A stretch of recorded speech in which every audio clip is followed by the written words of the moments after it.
Hi, this is MainstreetRob, and today we're going to go off the main streets, off the back streets, and we're going to go onto a trail, something very quiet, something very beautiful. We're on the Reveler Conservation Authority trail. It's about 5 minutes from Crysler. Maybe about 10 minutes from Embrun and 15 minutes from Russell. Maybe 30-35 minutes from the city of Ottawa. It's a beautiful place. The land was gifted in 2012 by a man named Reveler, who had passed away at that time, to the South Nation Conservation Authority.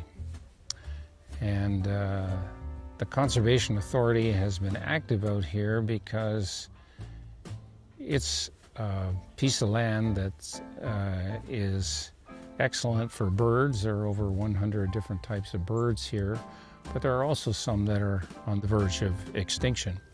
Today, we're going to get off the main street and on to the trail. I brought my daughter Andrea and her dog Ryder out here because they come here regularly. They understand the trail. This is my first time. Maybe for some of you it's also the first time. So I hope you enjoy it. Come along with me and we'll have a good time on the trail today. So here we are on the trail. Long before this trail became farmland and a conservation authority, it was part of a much older story. And the Algonquin people lived and traveled throughout this area. This is the unwritten history. The written history begins in 1854. Where a family named the MPs owned the land and farmed it.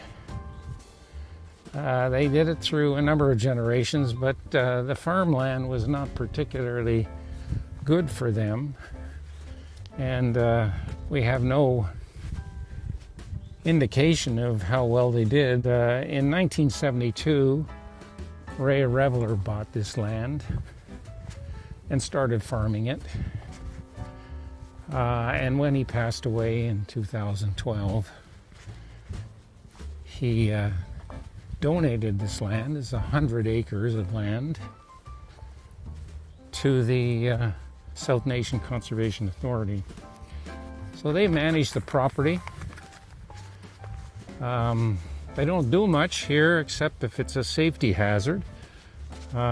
Because they want to keep it as a natural area. I'm just looking here, it's like a little alleyway that you can go down. I'm sure the kids, when they come out here, enjoy this one. Oh, somebody has put a gnome along the trail.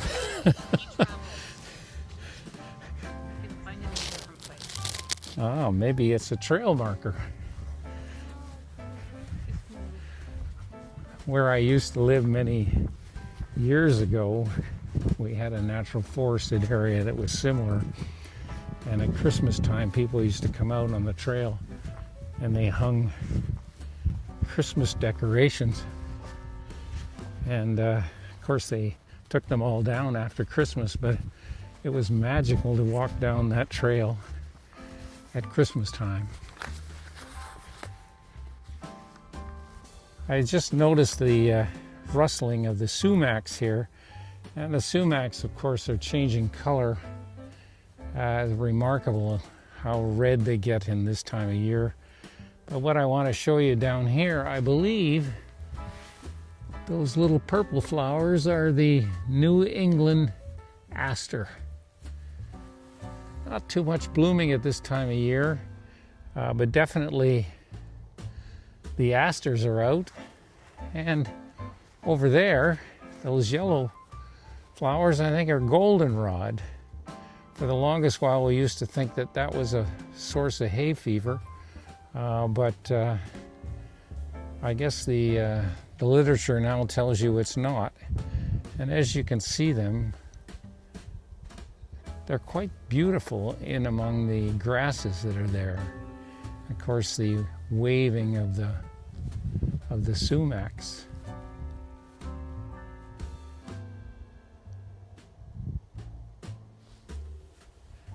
And I don't know whether you can hear it in the background, but over there is a windmill, a wind turbine. We've talked about those before, but let's listen.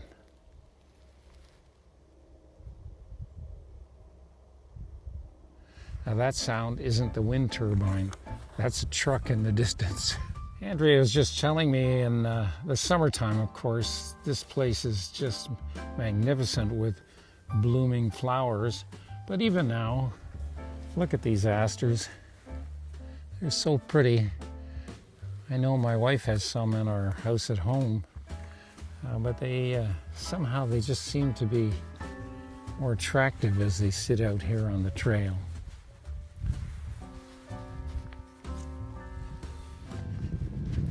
Well, Andrea tells me there are 2 benches. We're coming up to one of them here. And obviously, what a great spot to sit. And if you look over here, you'll see the birdhouse. So I'm not sure there are any birds out here right now, but somebody has actually donated this bench. And Kitty and Paul Shining. I hope I pronounced that right. Well, thank you very much. What a lovely gesture. Looks like it was a few years ago. It's been weathered. It certainly does the job. Let's look and see what it's like as we sit. Yeah, there's the birdhouse. I just want to show you a little inukshuk that people have built along here. And here's another little one. I guess maybe the children did this one. So it's a signal, I guess, along this trail.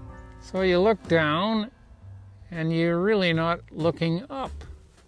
And what you see here is the umbrella shape of an elm tree. A lot of people these days never have a chance to see an elm tree because of the Dutch elm disease, which wiped them out so many years ago. But I'm not sure which one of the elms is. Apparently it could be a rock elm, which will grow 25 meters tall. That is very tall. This one right now must be about maybe 10 meters. So 25 meters would be very, very tall, and think of it as an umbrella. The other elm tree they have is something called a slippery elm, and I think it has more ornate leaves. I sure hope there's somebody that's going to be watching this video is going to be able to explain to me some of these things that I unfortunately do not know. Andrea tells me that these buried bushes that we saw have barbs on them. That tells me they could be related to the hawthorn bush, which if you bump into one of those, you're going to know it hurts. Coming down the trail, if you keep your head down, you're going to see something very beautiful. I think these are Calico Asters. And you can see them, they're little, that was Ryder's tail, I'm sorry.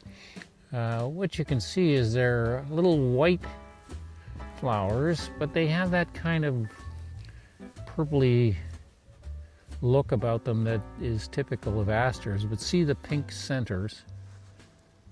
Beautiful flower. Yes. Well, now we're getting into the forest a little bit. Look at the leaves that are down. Oh, it's a beautiful time of year. bringing on the winter. I can't imagine what it's like here in the winter. It's a little narrow path. They don't clean it. So there is a path that you can come down. I think with these stones it might be a little bit of a tough walk. And here are the asters. Look at that palette. An artist couldn't paint anything that beautiful. Here they are. New England Asters.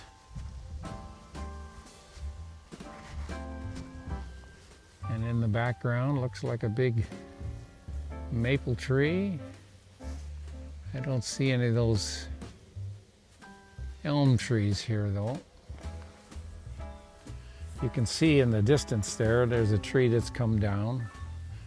It's just left. That's the natural environment. Andrea says if you come along here in the springtime, this particular area would be full of trilliums. Magnificent. I used to love walking down the trail and looking for a red trillium which sort of stuck out among all the white trilliums. As I walk along this trail right now, there's quite a few rocks, and of course Andrea says when it's wet, which is something unusual this time of year. Here we've had such a drought, but certainly I think if you had any mobility issues, this trail would not necessarily be a good one for you. You definitely wouldn't get down here in a wheelchair. But maybe some of the other trails are more wheelchair accessible, but it's unfortunate because getting to see something like this is magnificent. Okay, get ready, we're going up. This could be that butternut tree. I was asking Andrea if there were any nuts on the ground.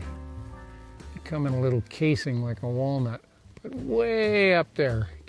I don't know whether you can see it. Squirrel's nest. That is what you call a very active squirrel because he's got to go up and down that tree, which has to be, I don't know, a good 30 meters. Maybe not 30 meters tall. We'll take another look right to the top. So if you couldn't see the squirrel's nests on the last one, look up here. There they are. These are very, very tall trees. A smooth bark. Relatively smooth anyway. Obviously not good agricultural land, but definitely a great area for wildlife.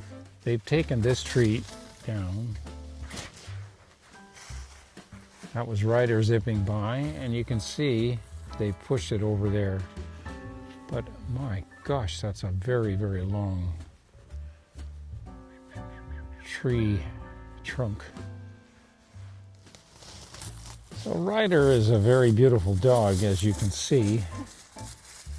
A little hyper, to say the least. He was a COVID dog, and I think he had not been treated well. Andrea is a dog groomer, so she's very sensitive to dogs, and she adopted him. A little crazy at times because he barks at birds, he barks at just about anything. But he is a herding dog. He's got part Australian Shepherd in him, part Border Collie. And when she calls, he comes. And when he runs, he runs. So here we go. And kids, don't eat these. They're not blueberries. They're very, very pretty. There they are, right near this log. I wonder if there are any mushrooms around. That's the other thing. You should be able to spot mushrooms in these old trees. I don't see anything in this one, but people, of course, go out and look for wild mushrooms. It's a real delicacy, but you definitely need to know what you're eating. There's a little bit more of the handiwork of the Conservation Authority. They've moved this huge log, and you can see what's happened here. That tree has split, come down, and they've chopped it, but you see what they do? They move it just a little out of the way, and life goes on, a natural habitat. We're going to have another look at this, but we just noticed, you see the hole in there. Now, the question is, what goes in there? Is it a chipmunk? It's not a squirrel. Could be bees. So we're going to take an up close and personal look at this one over here. It's from the same tree that broke down. I don't know whether we can actually see in there. No, all we see is the spider web around it. But maybe someone else has got a good idea on what that might be. Another quick look. We've come to the conclusion that this is a butternut tree. Apparently here there are lots of butternut trees. The leaves on it are like this one here. They look a bit like an ash. And of course they have nuts. There's a butternut. We found it. So where's the butternut tree? Over there. I think that's a no, that looks like a maple. No, right here. So we found a butternut on the ground. I never noticed that before. There are lots of them. Yeah. Oh, there's more. And you crack them open, and inside is the nut. Let's see if we can do that. No nut in that one. Well, it is. It's Just a rotten nut. smells a little bit. I don't know what butternuts taste like. You don't see them in the grocery store. What about animals? You said you saw a porcupine out here at one time, eh, Andrea? Some wild turkeys. There's an interesting fowl. Apparently they are not indigenous. They were imported here for some reason, I'm not sure. Oh, here is another bench. Perfect. Let me just see what you can see when you look. A butternut tree and a huge, huge tree. That looks to me like it could be maybe an elm tree. Oh, it's so nice to see elm trees. Such a sad story, the disappearance of the elms. There we go. So as I turn around here, you can see the forest with those big, tall elm trees and butternut trees and maple trees. And then I look over here, you can see the sun shining through. That's the meadow. This is where the birds are. So it took us a while to find it, but these white lacy type flowers are snakeroot. And of course, here are these other things that were opening up all around them. Look at this. You really have to look closely, but you see the goldenrod. You see the snakeroot. And I'll bet you that is a thistle over there with those big, beautiful purple things that are coming out. And of course, if you just walk 10 feet away, here are the asters again. Asters. You have to be a natural painter to see all this color.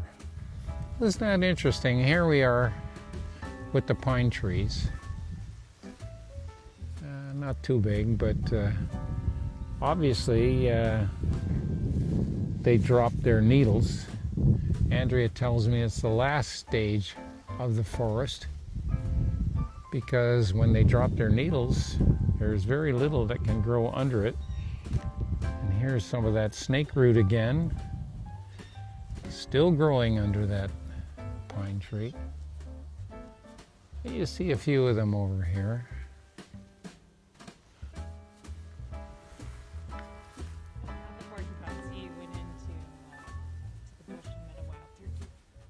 Oh, apparently this is where the wild turkeys were. And dogs and wild turkeys, I think the wild turkeys that get the best of them. They're very fast and they're very vicious.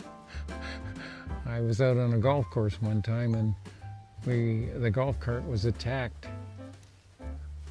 by wild turkeys. Andrea tells me this is where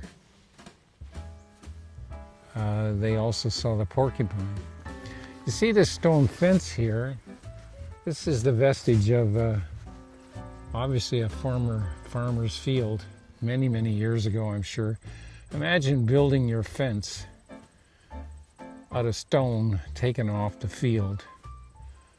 What a challenge that would be. Can you imagine how much time that would take to build a stone fence? Frustration. That's what that would be. So we're just trying to figure out which kind of a pasture this would be, but the interesting thing here is if you look now, you don't see the stones anymore. I can't believe though that the farmers would have taken all those stones off this pasture to make it into either a pasture for cattle or tilling it. If you live in parts of the world where you don't have trees turning color like this, take a look. It is just magnificent. And of course, there's a big one there in the distance. And this one here is all aglow. It's just amazing. You can see them scattered among the other trees and bushes. You couldn't paint a picture as beautiful as that. We're just looking here. Maybe somebody's got some good ideas on what this is. You can see natural aeration. My neighbor had somebody out doing aerating on his lawn. But you can see these little holes in the path. Here's some more. I'm sure it's not a squirrel planting his nuts. There's a little cut-through path in case you didn't want to go around on the outside that Andrea and I are going on today. She says she's never been down that one. So here we are in the meadow, and I don't want to shoot into the sun, so I'll just catch this little pine tree that's growing here. But you can see the difference that this meadow offers. And one of the reasons this is such a wonderful conservation area is that there are at least, as I said, 100 different types of birds here. But there are 3 of them that are known to be here that are on the verge of extinction. And I remember them many years ago when I was a child, the Bobolink, the Eastern Meadowlark, and I'm trying to remember the last one, but I can't.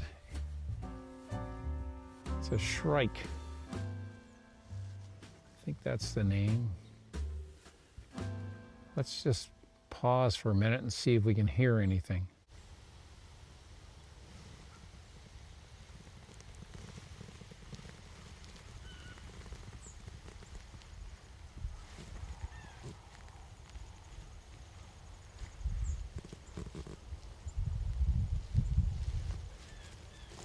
Well, I see one bird in the distance. I just don't hear any birds. Now, my experience with bird watchers is that when I don't hear birds, they do. So there must be something here. I hear them. You hear something? I hear them. See?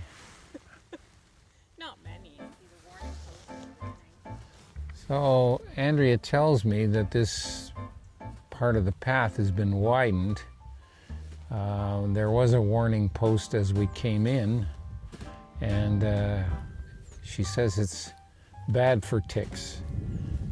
And believe me, a dog groomer knows all about ticks. So you can see it's been actually mowed as well. Gives it a lovely look though when you go through that part of the meadow up there. We have found a third bench. And look at, somebody's taken down a birdhouse, I think. But this is what Andrea says is the pond. And I'm sure in the springtime, this is a very pretty spot with water. Of course, nowadays, we don't have too much. So is that a bluebird house, I wonder, over there? I wonder who cleans those out. That's the thing about bluebird houses, you gotta clean them out regularly. So it took us a while, but here is an apple tree. Not too many apples left on it right now, but Andrea tells me if she brings out her other dog, Nate. Nate is the opposite of Ryder. He's very slow going, but he loves apples. He would have fun here. Well, for those of you with good eyes, you can read this, but I'll just try and summarize it. It looks like it's sponsored, incidentally, by the Ontario Power Generation Company. But what Reveler has been doing is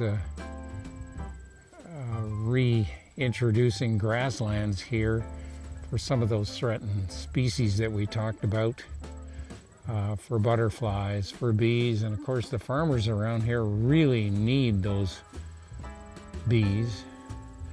And more we have fewer and fewer bees around. So what you can see is that they planted these grasses. There's some more over there. And it would be nice to see some butterflies now. I guess the butterflies are just about headed out. Is it late for the monarchs? And there we have a sumac in the distance.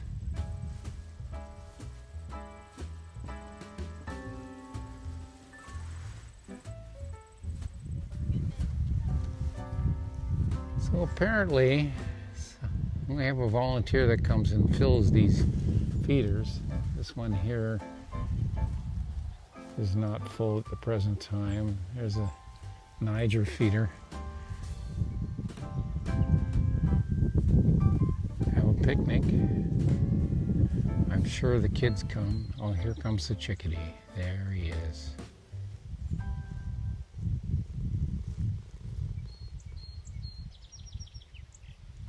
Apparently the kids come and they'll put their hand out with some food and the chickadee will come and eat right off their hand. Now we're gonna say goodbye to Reveler. Certainly was a lovely walk, and I hope you'll have the opportunity to come out here and go down this trail. It's a very beautiful trail. Bring your lunch, and it's certainly, as I said, been a very different experience from Main Street and Back Street. And there are those asters. So if you have any comments, I'd love to hear. If there's something you wanted to tell me about all the things that I had questions about it, I'd certainly appreciate hearing your information on it.